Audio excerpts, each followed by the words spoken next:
안녕하세요. 조성태 박사의 생긴대로 건강톡톡 아나운서 김민영입니다. 비움과 채움의 미학이라는 말이 있죠. 잘 채우기 위해서는 반드시 비워야 합니다. 우리 몸도 마찬가지인데요. 비움과 채움의 순환이 잘 이루어져야 건강한 삶을 살아갈 수 있습니다.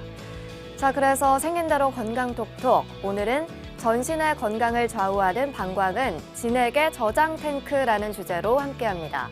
제대로 비워내기 위해서는 방광의 역할이 참 중요한데요. 오늘은 방광 이상 증상에 대해서 자세히 살펴봅니다. 먼저 강의로 함께 하시죠. 조성태 한의학 박사님 이 자리로 모십니다. 어서 오세요.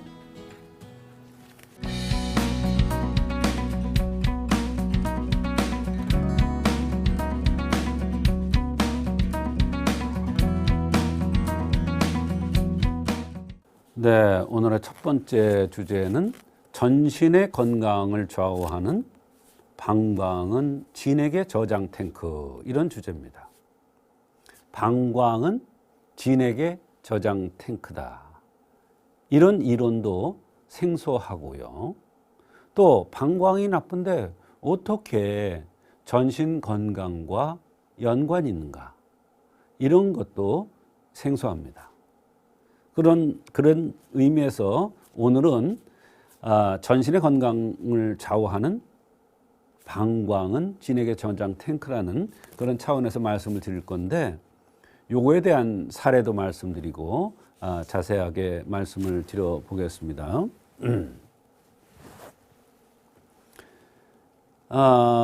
한의학적 이론에 의하면 방광은 그냥 단순한 오줌포가 아니라 진액의 저장 탱크입니다. 진액이라는 것은 타액도 진액일 수 있습니다.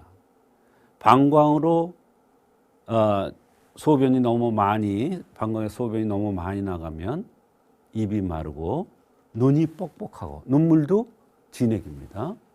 머리카락 쇠는 거, 피부 너무 건조한 거, 허리가 뻑뻑한 거, 무릎이 아픈 거, 아랫배가 가스가 차는 거, 소변 마려운데 참을 수가 없는 거, 물만 틀으면, 물소리만 나면 바로 소변 보러 가는 거, 밤에 자다가 소변을 안 봐야 되는데 소변 보는 현상, 또 다리가 붓는 현상, 이런 모든 것이 방광과 연관됩니다. 방광은 진액의 저장 탱크라는 차원에서의 모든 증상, 나타난 증상입니다. 어지럽다든지 귀가 온다든지 수도 없습니다. 뒷목이 뻣뻣하고 어깨가 아프다든지, 이런 모든 증상은 방광의 진액이 고갈돼서 나타나는 현상일 수 있습니다. 그것뿐만이 아닙니다. 웃거나 재채기하거나 이러면 소변이 찔끔 나오는 것도 마찬가지입니다. 그때 나오는 것은 소변이지만 찔끔 나오는 현상, 이때는 진액이 새는 겁니다. 소변이 정상적으로 볼 때는 그게 소변이지만 정상적이지 않게 소변이 나온다. 밤에 자다가 오줌을 싼다. 웃으면 소변을 찌린다. 소변 마려운데 급하다. 참을 수가 없다.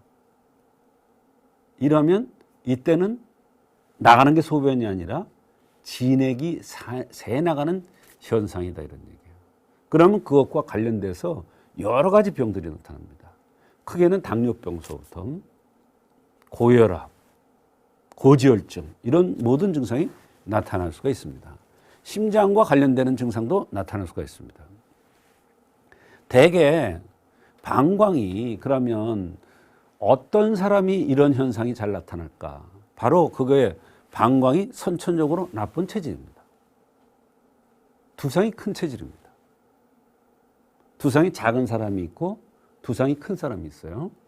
두상이 큰 사람이 방광이 선천적으로 나빠질 가능성이 많은 사람입니다.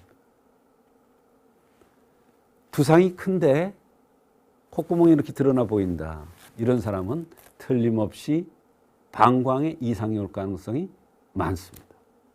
젊어서는 괜찮습니다. 그런데 조금만 나이 들고 또는 여성의 경우에는 출산과 유산을 겪으면서 몸이 약해지면 바로 방광에 이상이 나타나고 그때는 소변이 아니라 방광에서 진액이 새나가는 현상으로 보는 겁니다. 특히 야간에 소변이 자주 마렵고 참을 수가 없고 잠자다가 막 한 번도 안 보는 사람도 있는데 어떤 사람은 서너 번, 대여섯 번 이렇게 보는 사람이 있어요. 그러면 뭐라고 돼 있냐면 의사에 보면 진액이 다 새나가서 갑자기 명을 달리하는 수가 있다. 죽는 수가 있다 이랬어요.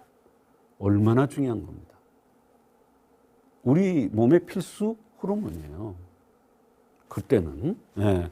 또 엉덩이가 유난히 큰 사람입니다. 대개 여성은 엉덩이가 크고 남성은 엉덩이가 작죠. 여성은 엉덩이가 크고 어깨가 좁죠. 남성은 어깨가 넓고 엉덩이가 좁죠. 근데 남성이 엉덩이가 유난히 토실토실하면서 큰 사람이 있습니다. 그런 사람은 방광이 선천적으로 나빠질 가능성이 많습니다. 만약에 엉덩이가 큰 사람이 자기 능력에 넘치게 성생활을 했다. 그러면 바로 방광이 나빠져서 진액과 관련된 여러 가지 병들이 올 수가 있습니다. 눈썹이 진한 사람입니다. 눈썹이 없는 사람이 있고 눈썹이 진한 사람이 있습니다. 이마가 유난히 넓은 사람입니다. 또 이마에 상처가 있는 사람입니다. 우연하게 다쳤어요. 근데 왜 우연하게 이마를 다쳐요? 여기를 다치지. 그건 다 이유가 있더라는 얘기예요. 그거를 한의학에서는 선천적인 요소로 봅니다. 또 방광이 선천적으로 나빠서 진액이 솔솔솔 새나가면 이마에 때가 낍니다. 그래서 이마가 검게 변하거나 이마에 기미가 끼거나 햇빛에 탄 것 같이 이마만 유난히 검해지는 경우가 있습니다. 그것은 방광에서 진액이 새는 현상입니다.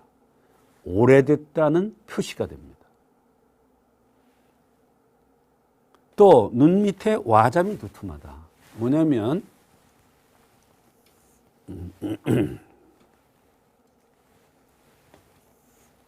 눈이 이렇게 있으면요.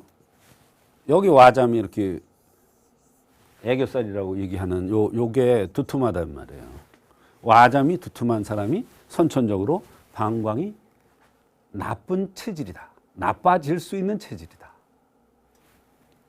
삼배간이다. 삼배간은 뭐냐면 눈에 흰 자가 있고 검은 자가 있어요. 근데 사람들 보면 대개 이 검은 자가 여기까지 딱 이렇게 다 덮여 있는데 이 삼배간이라는 건 뭐냐면 백이 세 군데 다 요게 검은 자기가 여기 좁아서 요 밑에도 흰 자위가 보인다는 거예요. 여기도 보이고 여기도 보이고 여기도 보이고 삼배간 세 군데 흰 자위가 보인다 이런 얘기예요. 또 콧구멍이 드러나 보이는 사람이 방광이 선천적으로 나쁘고 그래서 선천적으로 진액이 새나가서 여러 가지 병이 올 수 있는 체질이다 이런 뜻이에요. 그래 방광이 나쁜 사람의 성정 어떠냐? 평소에는 아주 온순하고 성실하고 착하고 그래요. 그런데 간혹 발광을 합니다. 발광이라는 건 광증같이 이렇게 정말 아주 성질이 나면 앞뒤를 가리지 않는 이런 성질을 갖고 있다는 얘기예요. 발광을 한다는 것을 나쁘게 해석하면 안 돼요. 이런 사람일수록 굉장히 성실하고 무슨 일에 빠지면 푹 빠지는 스타일입니다. 네. 그 다음에 어려서 소변을 늦게 가려서 늦게까지 키를 쓰고 소금을 받으러 다녀요. 옛날엔 그랬어요. 키를 쓰고 소금을 받으러 다녔어요. 지금은 안 그러지만 오줌을 늦게 가리는 사람이 많습니다.